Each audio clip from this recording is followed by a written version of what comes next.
Hello' সকলোলৈকে বিহুৰ শুভেচ্ছা জনালোঁ। এইটো ঘৰৰ পৰা এটা পেকেজ আহিছিলে, এইকেইটা দেখিছে, এইকেইটা মোৰ মামাৰ আখৰ। এয়া চ' ভালেই লাগিলে। এয়া মইতো ছমাহৰ পিছত ঘৰলৈ যাওঁ, চ' এই বিহুৰ এইটো পেকেজ। এয়াতো এই বগা পিঠা দেখিছে, বগা পিঠা আহোঁতে আহোঁতে অসমৰ পৰা চেন্নাই আহোঁতে পূৰা গুৰি হৈ গৈছে। এয়া নাই, এয়া এটা এই ঘিলা পিঠা আছেগৈ, ঘিলা পিঠা খাই শেষেই হ'ল।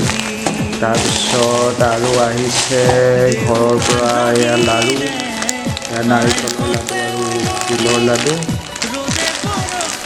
আৰু এটা বস্তু যোনটো মোৰ বহুত প্ৰিয়, এইটো হৈছে চবেই জানেই কাজি নেমু। এই কাজি নেমু আমিতো চেন্নাইতটো খাবলৈ নাপাওঁৱেই, এইটো মোৰ বহুত প্ৰিয়। ঘৰৰ সদায় অসমত ভাত খাওঁতে সদায় কাজি নেমু লাগেই ভাত খাওঁতে। হাই এভৰিৱান, সকলোকে নতুন বছৰ আৰু এই বহাগ বিহুৰ আন্তৰিক শুভেচ্ছা জনালোঁ।